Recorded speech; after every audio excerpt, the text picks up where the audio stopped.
پاکستان کے مشہور صحافی، دانشور، شاعر اور کالم نگار ادیب شاہ نواز فاروقی صاحب، جو کہ جسارت اخبار کے ایڈیٹر بھی ہیں، ان کا ایک کالم آج جسارت میں 22 اگست کو شائع ہوا ہے۔ آئیے دیکھتے ہیں کہ وہ اس میں کیا لکھتے ہیں۔ بر صغیر میں ہندو مسلم اور پاک بھارت دشمنی کا ذمہ دار کون؟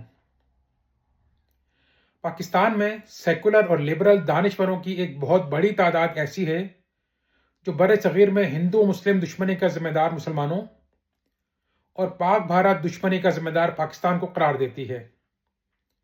اس سلسلے میں سیکولر اور لبرل بہت رعایت کرتے ہیں تو ہندو مسلم دشمنی کا ذمہ دار ہندو اور مسلمانوں اور پاک بھارت دشمنی کا ذمہ دار بیک وقت پاکستان اور ہندوستان کو قرار دیتے ہیں۔ ایاز امیر ایک سیکولر دانشور ہیں۔ ذرا ان کے کالم کا یہ حصہ تو ملاحظہ کیجئے۔ لکھتے ہیں، ہمارے اوپر کے طبقات ہمارے دونوں ملکوں کی غربت کا کچھ تو احساس کر لیں۔ یہ معاشرے ایسے ہیں جن میں عمارت کی کمی نہیں، لیکن غربت دیکھیں تو نصف سے زیادہ ہماری آبادیوں کی زندگی اجیرن ہے۔ قومی گفتگو البتہ غریبوں کے بس میں تو ہوتی نہیں۔ اوپر کے طبقات ہوں یا کہیے حکمران طبقات ہی قومی گفتگو کا تعین کرتے ہیں۔ ان کی آنکھوں پر پردے پڑے ہوئے ہیں کوشچن مارک۔ دونوں ممالک کے کرتے دھرتے یہ دیکھ نہیں سکتے کہ دونوں طرف ایٹمی ایندھن اتنا ہے کہ ایک دوسرے کو ایک بار نہیں کئی بار تباہ کر سکتے ہیں۔ پھر بس کر جائیں، جنگ کے ڈھول پیٹنا بند چھوڑ دیں، جنگ کے ڈھول پیٹنا چھوڑ دیں، غربت کی جملہ مسائل کی طرف کچھ توجہ دیں۔ مانا کہ حفاظت لازمی ہے، حفاظت تو گلی محلوں میں بھی لوگ اپنے گھروں کی کرتے ہیں، لیکن ہمسائے ہوں اور مسلسل اور بلا وجہ تو تکار کرتے رہیں تو کیا وہ اچھا سمجھا جائے گا؟ Question mark. پاک و ہند کا یہی مسئلہ ہے کہ آرام سے ایک دوسرے کے ساتھ رہ نہیں سکتے۔ پتہ نہیں کیا یہاں کی بیماری ہے کہ 78 سال ہو گئے ہیں جب انگریز یہاں سے گئے اور اقتدار ہم دو ممالک کے ہاتھوں میں دے گئے، لیکن ہم ہیں کہ ہمارے جھگڑے ختم ہی نہیں ہوتے۔ مسئلے لوگوں میں رہتے ہیں، ممالک میں رہتے ہیں، لیکن عقل ہو، مہذب پن سے کچھ آشنائی ہو تو ایک دوسرے پر پتھر نہیں پھینکتے رہتے۔ بات چیت سے، خوش اسلوبی سے ہمسائیگی کے اصولوں کی پاسداری کی جاتی ہے۔ لیکن ہم دونوں ممالک کا مسئلہ عجیب ہے۔ محسوس تو یہ ہوتا ہے کہ مہذب پن نام کی کوئی چیز ان ہواؤں سے نہیں گزری۔ کشمیر کشمیر ہم کہتے رہے، لیکن اتنا تو خیال کریں کہ کشمیر کے مسئلے نے بعد میں سر اٹھایا تھا۔ تقسیم ہند کشمیر کی وجہ سے نہیں ہوئی، اس کے کچھ اور عوامل تھے۔ یہ تو ہندوستان آزاد ہوا ہے اور ہم معرض وجود میں آئے اور عذر دشمنی کے طور پر مسئلہ کشمیر میں نمایاں ہوتا گیا۔ دنیا کے کتنے ممالک ہیں جن کے آپس کے مسائل ہیں، لیکن ہر کوئی وہ نہیں کرتا جو ہماری ضد بن چکی ہے۔ چین سے ہی ہم کچھ سیکھ لیں۔ چین کا اٹل موقف ہے کہ تائیوان نے اعلان آزادی کیا تو جنگ چھڑ جائے گی۔ اس کے باوجود چین اور تائیوان کے درمیان وسیع پیمانے پر تجارت جاری ہے۔ تائیوان کی بھاری سرمایہ کاری چین میں ہے اور آپس کا آنا جانا معمول کی بات ہے۔ ہمارا عجیب مسئلہ ہے کہ بات بات پر روابط منقطع ہو جاتے ہیں۔ تجارت کا پیمانہ ویسے ہی ہم کم رکھتے ہیں، تجارت کا پیمانہ ویسے ہی کم ہے، لیکن چھوٹا سا مسئلہ بھی اٹھے تو تجارت بند ہونے میں دیر نہیں لگتی۔ دنیا کے اور کون سے دو ممالک ہیں جو ایک دوسرے کو دشمن کہتے ہیں؟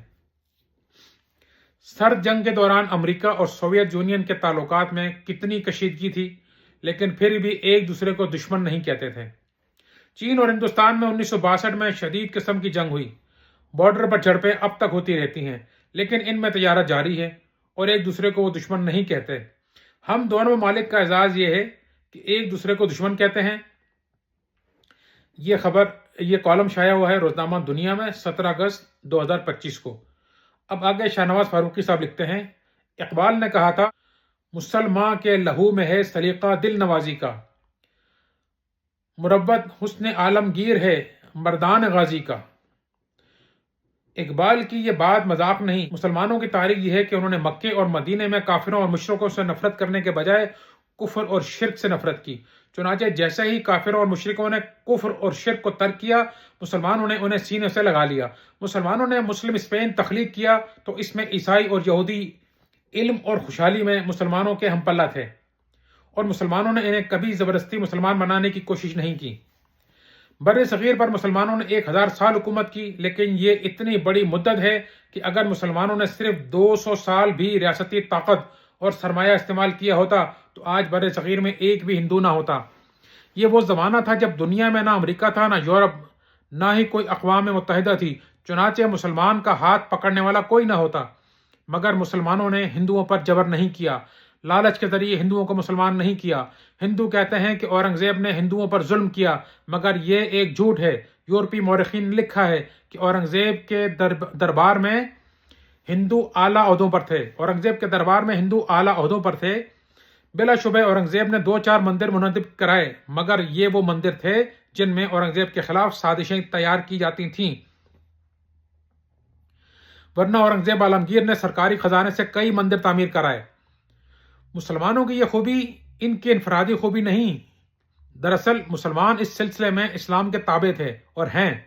مسلمانوں کا دین ان سے صاف کہتا ہے کہ دین میں کوئی جبر نہیں ہے، لیکن بر صغیر میں جیسے ہی ہندوؤں نے طاقت پکڑی، انہوں نے مسلمانوں پر جبر اور ظلم کرنا شروع کر دیا۔ ہمارے سامنے مولانا محمد علی جوہر کی 1930 کی ایک تقریر رکھی ہوئی ہے۔ اس تقریر میں مولانا محمد علی جوہر گاندھی سے مخاطب ہو کر کہتے ہیں کہ ہندو شدی کی تحریک کے تحت مسلمانوں کو جبراً ہندو بنایا جا رہا ہے، آخر آپ ان کا ہاتھ کیوں نہیں روکتے؟ 1930 میں پاکستان کا تو نام و نشان بھی موجود نہیں تھا۔ اس زمانے میں بھی بی جے پی بھی نہیں تھی، مگر ہندو طاقت اور لالچ کے ذریعے مسلمانوں سے، یعنی ان مسلمانوں کو بھی دوبارہ ہندو بنا رہے تھے جو کہ نسلوں سے مسلمان چلے آ رہے تھے۔ وہ کہہ رہے تھے کہ جن ہندوؤں کو مسلمانوں نے مسلمان بنایا ہے، ہم انہیں شدھ یا پاک کر کے دوبارہ ہندو بنائیں گے۔ شدی کی یہ تحریک ہندوستان میں آج بھی جاری ہے، صرف اس کا نام بدل کر گھر واپسی کی تحریک رکھ دیا گیا ہے۔ منشی پریم چند اردو افسانے کے بنیاد گزار ہیں۔ ان کے افسانے عیدگاہ سے اندازہ ہوتا ہے کہ وہ اسلام اور اسلامی تہذیب سے بہت متاثر تھے، مگر گاندھی نے رفتہ رفتہ انہیں مسلمانوں سے برگشتہ کر دیا، یہاں تک کہ انہوں نے اردو میں افسانے لکھنا بند کر دیے اور وہ ہندی میں افسانے لکھنے لگے۔ نہرو کی بہن وجے لکشمی بھی اسلام اور مسلمانوں سے بہت متاثر تھیں، انہوں نے بھی ایک مسلمان سے شادی کر لی تھی۔ گاندھی کو یہ معلوم ہوا تو وہ وجے لکشمی پنڈت پر بہت ناراض ہوئے۔ انہوں نے وجے لکشمی پنڈت سے کہا کہ کیا کروڑوں ہندوؤں میں سے تمہیں ایک ہندو بھی ایسا نہیں ملا جس سے تم شادی کر لیتی؟ تمہیں پسند بھی آیا تو ایک مسلمان۔ گاندھی نے وجے لکشمی پر اتنا دباؤ ڈالا کہ انہوں نے اپنے مسلمان شوہر سے علیحدگی اختیار کر لی۔ ڈاکٹر ذاکر نائک ایک مبلغ اور مذاہب عالم کے ماہر ہیں۔ وہ ہندوؤں سے کھلے عام مکالمے کر کے انہیں مسلمان بنا رہے تھے، مگر بھارت کی حکومت سے یہ برداشت نہ ہوا، انہوں نے ذاکر نائک کو بھارت چھوڑنے پر مجبور کر دیا۔ جہاں تک پاک بھارت تعلقات کی بات ہے تو پاکستان 1% بھی ان کی خرابی کا ذمہ دار نہیں۔ قیام پاکستان سے ذرا پہلے ایک مغربی صحافی نے قائد اعظم سے پوچھا تھا کہ پاکستان اور بھارت کے تعلقات کیسے ہوں گے؟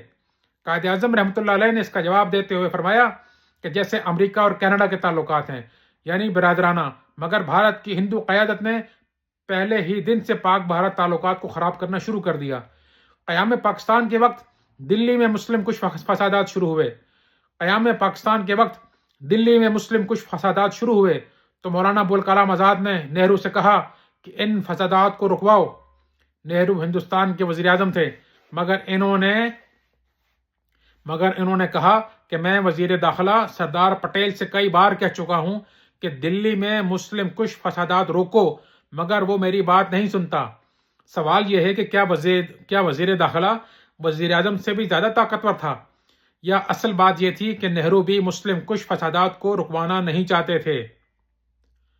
ہندو قیادت کی پاکستان دشمنی کا اندازہ اس بات سے کیا جا سکتا ہے کہ پاکستان کے حصے میں جو 70 کروڑ روپے آئے تھے، بھارت نے وہ روپے پاکستان کو دینے سے انکار کر دیا۔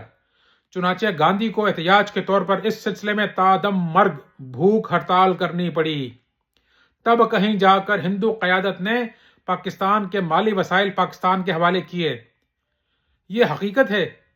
یہ حقیقت عیاں ہے کہ پاکستان ایک پرامن تحریک اور پرامن جدوجہد کا حامل تھا اور بر صغیر میں اس حوالے سے خون خرابے کا کوئی جواز نہ تھا، مگر ہندو قیادت نے پورے ہندوستان میں مسلمانوں کے خلاف نفرت کی آگ بھڑکائی اور مسلم کش فسادات میں 10 لاکھ مسلمان شہید ہو گئے۔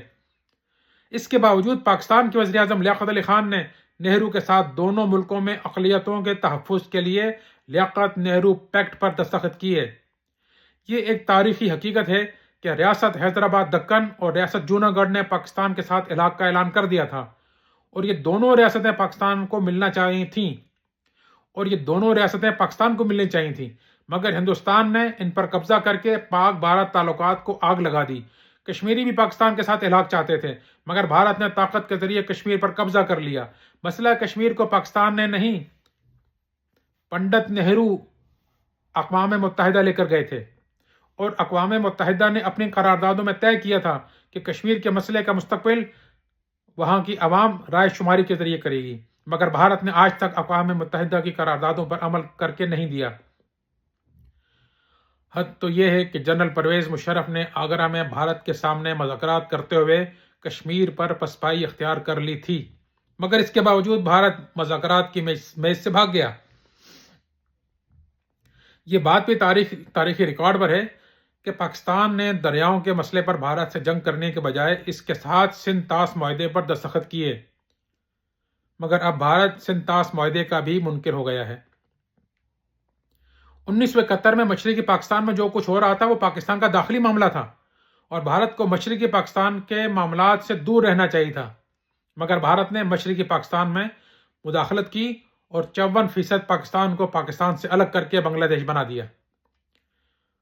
یہی نہیں، بھارت کی وزیر اعظم اندرا گاندھی نے اس موقع پر قوم سے خطاب کرتے ہوئے تاریخ کو آواز دی اور فرمایا کہ آج ہم نے 1000 سال کی تاریخ کا بدلہ لے لیا ہے اور 2 قومی نظریے کو خلیج بنگال میں غرق کر دیا ہے۔